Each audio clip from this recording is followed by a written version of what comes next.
Hey everyone, it's Johnny here. So, about 12 months ago, I made the decision that I really wanted to invest a lot of my time and energy into how to create a great website. I've been studying lots of different areas in terms of web production and web development, looking at design, looking at functionality, looking at search, looking at brand storytelling. And ultimately, I wanted to work out how to build a really profitable website. So currently here at Seed, we generate, I think it's about 60 to 70% of our new leads, new inquiries, directly come from the website. It's mainly SEO, so they'll be searching for key search terms within some of the services that we offer.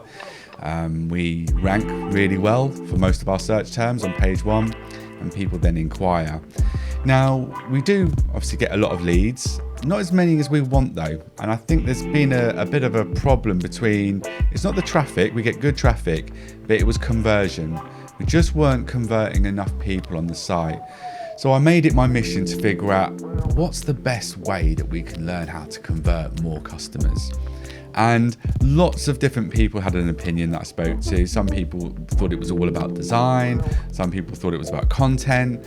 A lot of marketeers I spoke to was very much about copy and content and your hook and your proposition. So there was lots and lots of different opinions. What I worked out quite quickly is that they're all correct. All the things that the people that I spoke to, what they mentioned, all those different areas all play a part in creating a great website and ultimately conversion. Now, along this journey, I've found and now become friends with a gentleman called Robert Deans. And Robert Deans is a CRO specialist, which is conversion rate optimization. And myself and Robert started to have conversations about conversion, and the more I looked into CRO, it was an absolute eye-opener, and it's made me change the way that I think about websites and the way that they're built, the way that they're managed, and the way that they grow, and the way that you maintain them. It's like having, if you're not looking and thinking and working on conversion rate optimization, it's a bit like having a car without an engine or a house without a roof. It is absolutely fundamental into not just, the profitability of a website, but the whole way that we think about how we build them, how we manage them, how we structure them. And if you're a marketeer or a business owner, conversion rate optimization really needs to be, I would say, at the top of your marketing to-do list. I really do. It's that fundamental to your business, to your marketing, and to your sales, and then to your bottom line. So I had a conversation with Robert a few weeks ago as I record this, and we're about mid-November at the moment. And we had a full conversation about conversion rate optimization, how he got into it, the work that he does with his clients, and also the work now that he's doing with me and with Seed, and in the development of building a new website. Robert came on board with us and did an audit of our at the moment current website, which has led us to do lots more work on the current site, and then ultimately now in the process of rebuilding our new website. So I hope you enjoyed the chat. I think there's lots of little nuggets here for you. But yeah, enjoy. This is Robert Deans, Conversion Rate Optimization Specialist. Cool. All right then. So Rob, thank you very much for joining me today. How are you doing on this lovely sunny November's day then? Well, hi Johnny. First of all, thank you for having me on. We've got lovely clear blue skies here in Nottingham, so yeah, looking forward for a nice weekend of dog walks, I think. Yeah, fingers crossed for that. Cool. We're going to jump straight in. So conversion rate optimization. Some people will know what it is, some people won't. And I think for the purpose of the people that don't, or maybe have a little bit of knowledge about it, what is conversion rate optimization, or CRO, as we'll talk about it through this conversation? What is it? What do people need to know about it, and why is it important? Okay, so conversion rate optimization is the process of compelling more users or visitors to your website to take specific actions. So that might be buying a product on an e-commerce store, or on a business to business, on a B2B site. It might be like a lead gen site. It might be downloading a PDF, filling out an inquiry form, or getting in touch, subscribing to a newsletter. It's kind of any action that you want the user to take, really. It's important because it's the whole reason why websites exist. They're there to serve a purpose. They're there to generate sales or generate inquiries. And if they're not, then we need to try and understand the reasons behind why they're not, and how we can fix them. Quite often see people saying, "Oh, my website's not working. I've got this lovely fancy website, looks absolutely fantastic, but it just doesn't generate me any inquiries." So conversion rate optimization is the process of understanding the reasons why, and then putting together a roadmap to improve that, really, and to make it perform within its potential. Brilliant. No, I echo what you're saying there. We as marketers, or any business owners, or people that work in sales, we put so much attention and so much value into the actual building of a site and getting them there. But not many businesses actually study what traffic are doing, what pages they're looking at, why are they leaving, and ultimately why are they not getting in touch, sending an email, or clicking the buy button. So I think I think with everyone really, many businesses now are really putting much more attention into their websites. Conversion and conversion rate optimization needs to be part of their marketing to-do list. And if anything, it's got to be right up there, really. Traffic and conversion are the two words really that we should be talking about every day, really. Yeah, indeed. I mean, I always say that there's two reasons why a website doesn't work. Either your website's rubbish or your traffic's rubbish, and it really, really is that simple. If we can identify where the problem lies, we can then start to take the steps towards fixing that. I mean, if it's a problem with your traffic, then typically those challenges lie in the marketing, in the quality of the traffic. Are you spending loads of money on Facebook ads and it's absolutely not your target audience? So at that instance, you'd look at kind of where you're getting your traffic from and the quality of the traffic. But if the traffic's coming from good sources, and it's your target audience, then we need to start to understand why that traffic isn't converting. Why aren't people taking the actions that you want them to take? Why aren't they getting in touch? Why aren't they picking up the phone or filling in the contact in the contact form? Because if it's the right audience and they've got a need or a want for your service, then they should be getting in touch. And my job is to identify those reasons and to help business owners like yourself to fix them. It's amazing with CRO that actually everything about it directly links to every single important metric that a business has. So if you were look at cost per acquisition, even the marketing budgets and turnover, your bottom line, CRO actively contributes to all those figures. And we've spoken about this loads of times about the compounding of the results and profit from CRO. So, but say you turn over 1% of customers from your website, you turn them into customers.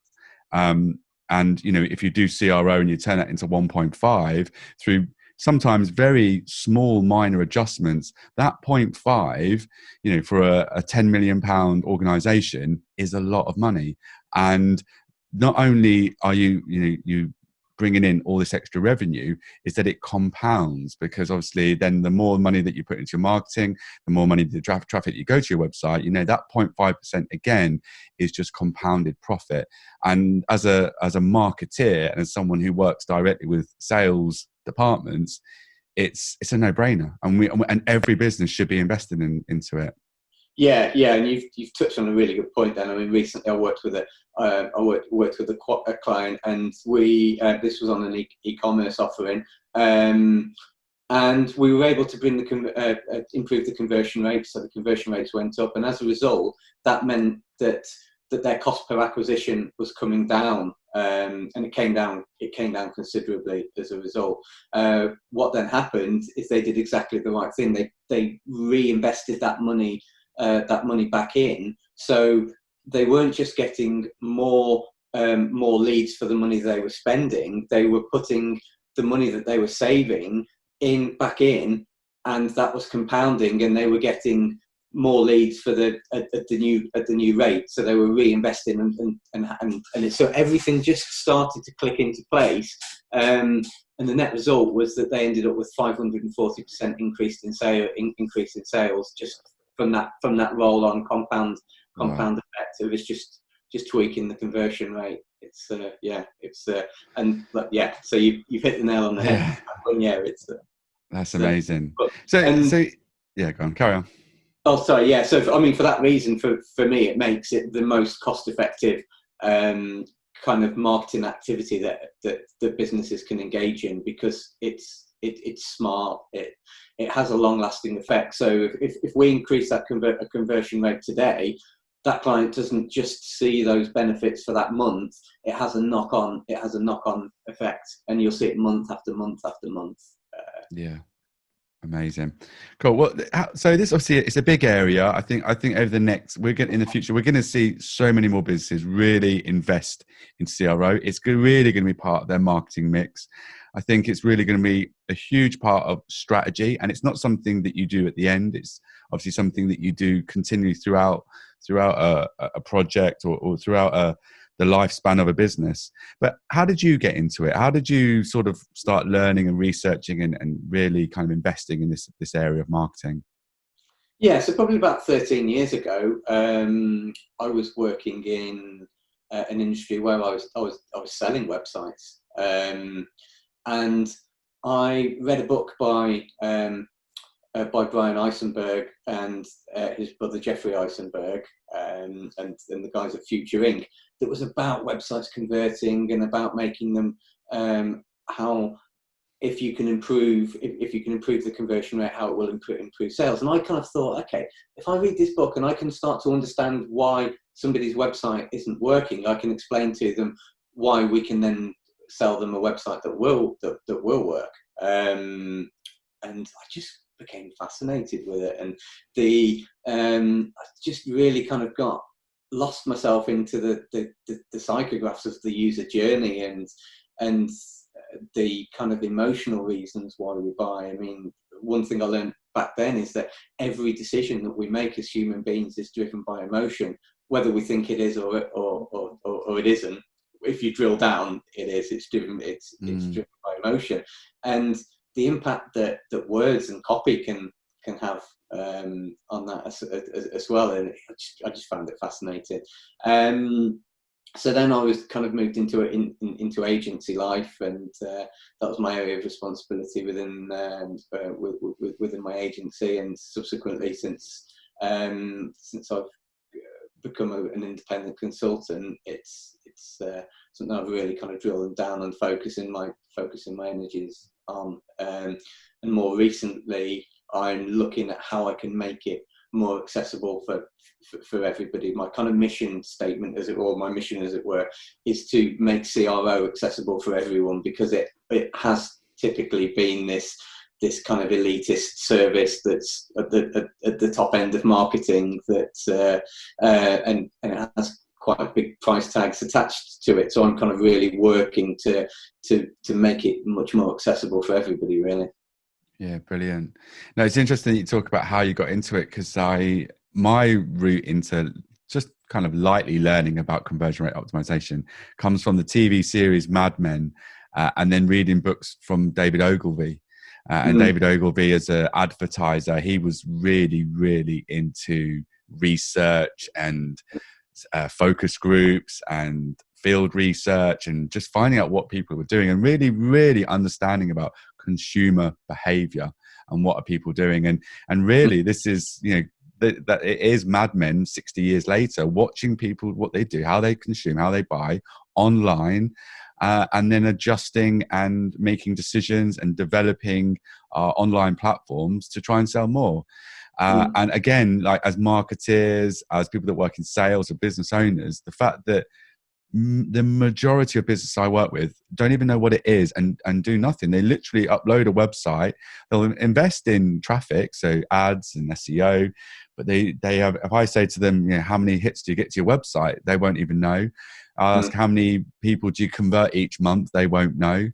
And these are the questions that I'm asking a lot more of. And as business owners and marketeers, we really need to start knowing the answers now. And I suppose that's your job really, is to go in there, ask these questions and find out the answers so you can make pragmatic, strategic decisions going forward to sell more things. Yeah, indeed. And in a kind of very modern buying culture, and I know you and I have had many chats in the past about brand values and ethics and the impact that branding has on those. And I was reading something last week that said that well over 50% of teens now will buy with ethics being a deciding factor in that buying decision, and that just kind of really compounds and underlines the importance that if businesses want to attract new customers, that it goes right the way back to their branding, their brand values, their brand messaging. It's fine having a lovely, very pretty website, but if your messaging doesn't come through strong, then you're never going to convert, because I mean, the reality is people buy from people, and in this modern world, we buy from people whose values are aligned with ourselves. So businesses need to make sure that they're kind of getting their messaging through and on their website. It's amazing from a brand strategist point of view that actually some of the things that we do within a bigger brand lens on a business, that some of the decision making and the things that we do within an organization can actually be monetized, quantified, and looked at in terms of, like you said, the messaging and the values and the work that we did, that we put out there, and directly link that to campaigns, and then link that back to the website and monitor traffic. And like you said, what kind of traffic? Is it the right kind of traffic? And then ultimately looking at the bottom line and how much that converts. Because for so long, a lot of the work that we do within branding, you just couldn't quantify. You couldn't look at the return of investment to work out, if we do X, Y, and Z, what's it going to look like at the bottom of the line, at the bottom of the funnel, and is it actually resulting into pound marks? And now with conversion rate optimization, we can literally create one set of metrics with analytics and all the different tools that you use to find out and figure out the work that we're doing and the areas that we're investing our time and money in. Is it profitable? Is it increasing the bottom line? And that's what business owners need to know. It's all well and good in improving other areas of the business, like the processes, the culture, anything to do with growth, but to be able to understand that the actions that you take and all the strategy work that you do and all your campaigns, that you can directly link that back to turnover. Indeed, 100%. And I mean, that really is the language that business owners understand. And so when I'm reporting back on and making suggestions, I've created this thing called an uplift calculator, that basically says, okay, if we take your conversion rate to here, from here to here, this is what it's going to mean to you in real money terms. As a result of this, with your current traffic levels, it means that rather than convert this number of visitors, we'll convert this number of visitors. And that's going to mean this many more sales or this many more leads. And then as a business, this is how it will affect your top line. This is what it will mean to you in real money terms. And okay, so with the client, we were testing some call to actions, and when I had the results through, rather than say to the client, okay, I think we should make this change to the site, I was able to go back to them and say, right, if we roll out this change, based on the data that we've got over the next 12 months, it will make you £84,000 extra just from us doing a 15-minute job of rolling out this change site wide. And at that point, of course, as a business owner, you're just like, yeah, let's do it. That's fine. You don't have to interpret anything. It's a no-brainer at that point, and you can really kind of like quantify the value on the kind of changes that you're making. Yeah, brilliant. Well, no, at some point we'll definitely have to have another conversation about Uplift Calculator and talk about the before and afters, because I'm sure that the listeners would love to know more about that. Okay, let's jump into the seed site. Mm-hmm. So we got chatting, oh God, it's nearly about a year ago now. So from the seed point of view, from our website, we generate about 60 to 70% of our new leads through our website, which is really, really good for us. So a large percentage of new business comes that way.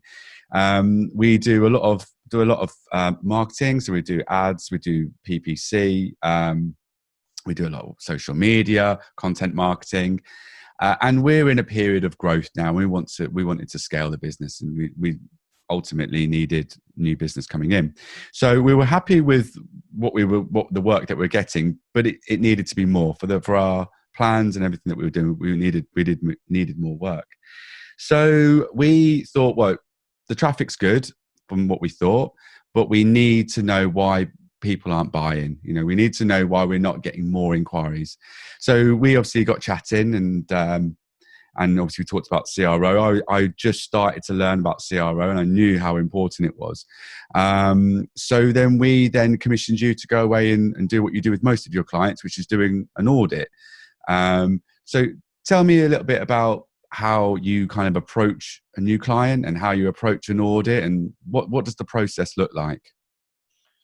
Yeah, so when we looked at your site, I appraised the site and kind of, I wouldn't say tear it apart, but what you do is you really kind of have to be very objective and not hold back really, and be quite brutal and quite honest in it. And I appraised the site looking at kind of three key areas really. So one was the data that we had in Google Analytics.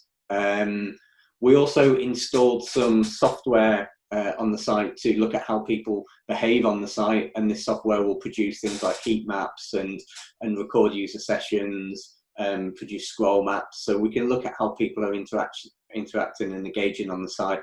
And also the third area was a kind of subjective overview from a usability point of view, and that kind of takes my 13 years of experience and understanding of the user journey, and kind of walking through the site as if I was a user, but being uber critical of it, and picking up on things that data might not necessarily pick up on.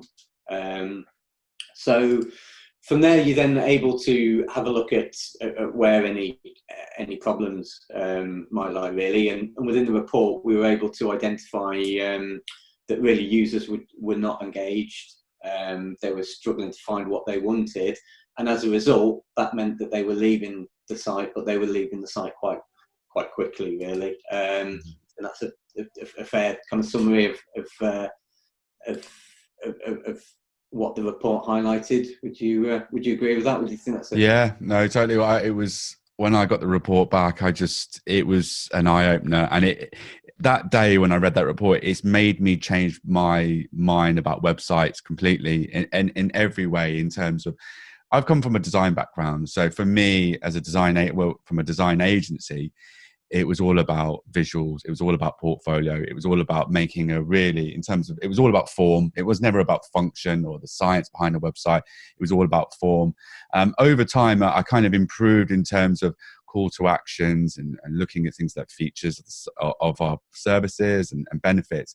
But it was very light touch. And actually when the report came in, and just some of the simple things and changes to be made, or some of the things that our users were doing, or audience or the traffic was doing on the site, it just really, really was an eye-opener. And obviously the adjustments that we've made following that, and actually now in a big planning process of rebuilding the whole website.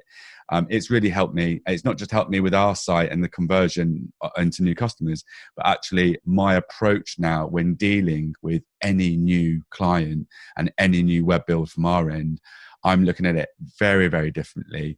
And just really putting my market research hat back on now, my consumer behavior, my consumer data hat on, and really understanding that side of things, which then leads me onto SEO, then leads me into keywords, then leads me into content.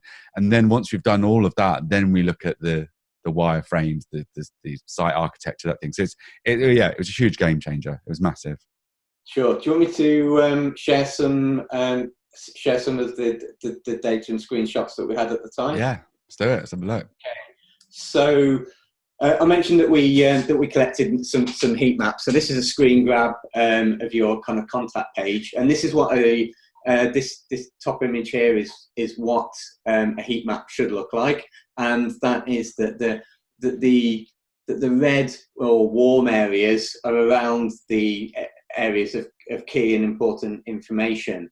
When we looked at your site in particular, on the main landing page, which was the SaaS software page, we found that the engagement levels were really, really low. And here is the main focus area of the page, where we're asking people to get in touch with a creative director here.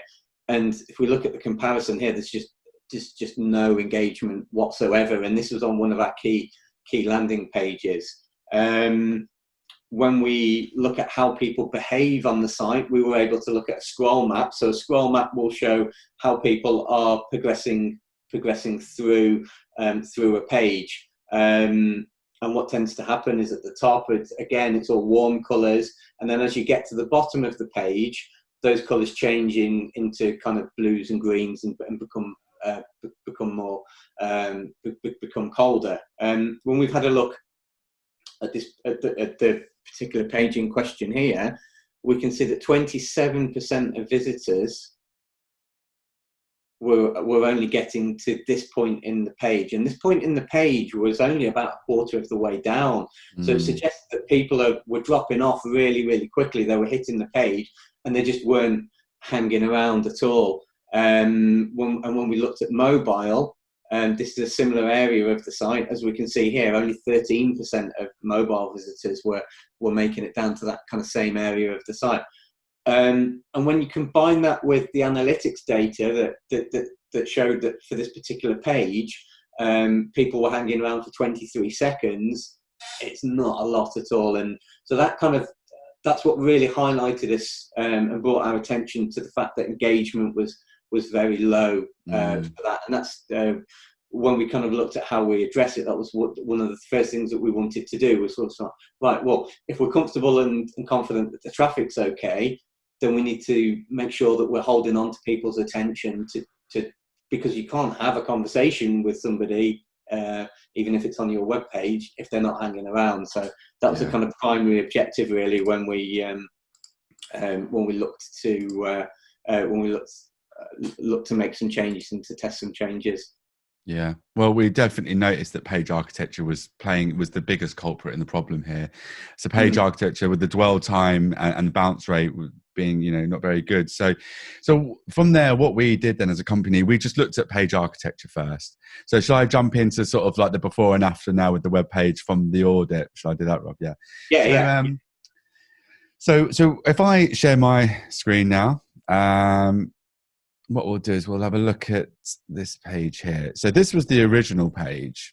Okay, I think the audience can see now when it comes on.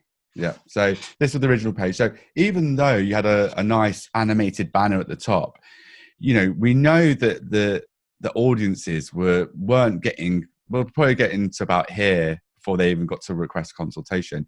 So in terms of some of the assets, they were good, but apart from the banner, I think there was probably too much stuff before you actually got to see some more portfolio. And then we just had service pages, the services links there. So we went away and redeveloped it. And then what we did is we came up with something like this. So this was the new SaaS page. We do a lot of animation for software companies and software application companies.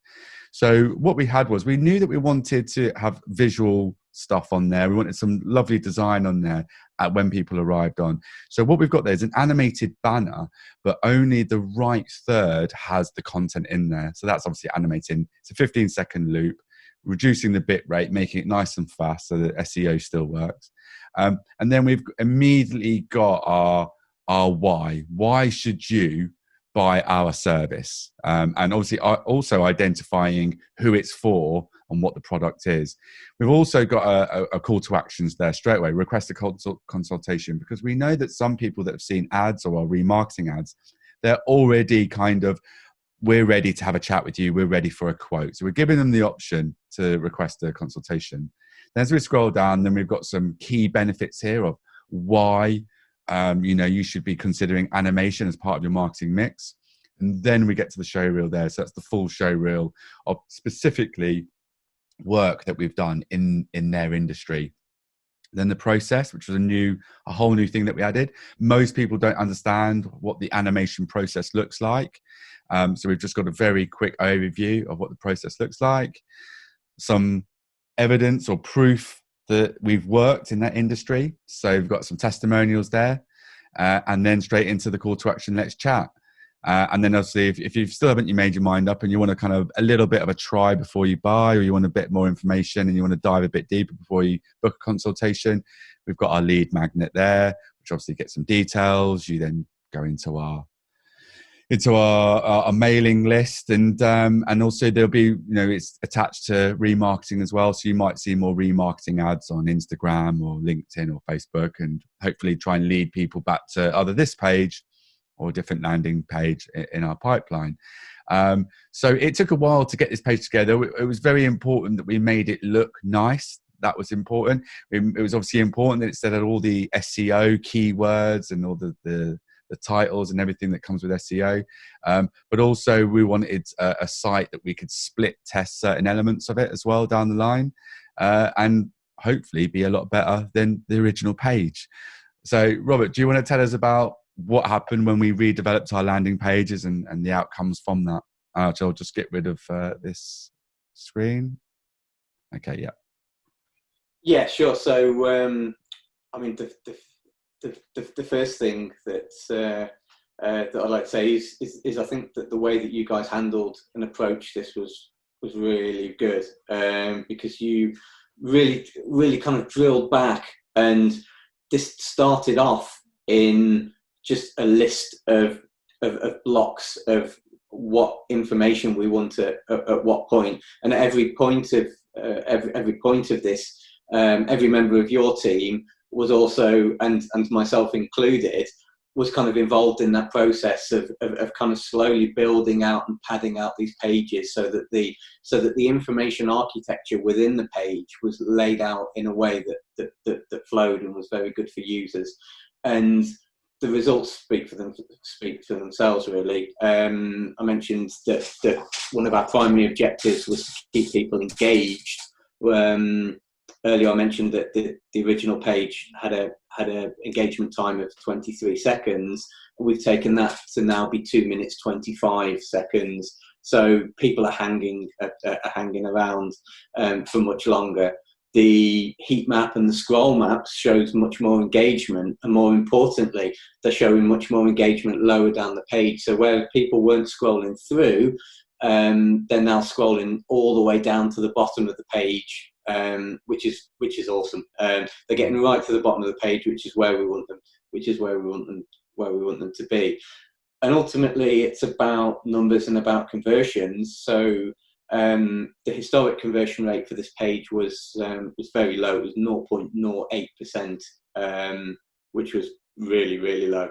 The new one, however, for the last so we've run a rolling 3 months data on this, and it's now up to 2.15%, which is well above average. I still think there's things that we can that we can do, but I mean that's an awesome starting point. And when you look in terms of percentage increases, that's over 2,500% increase in conversion rates.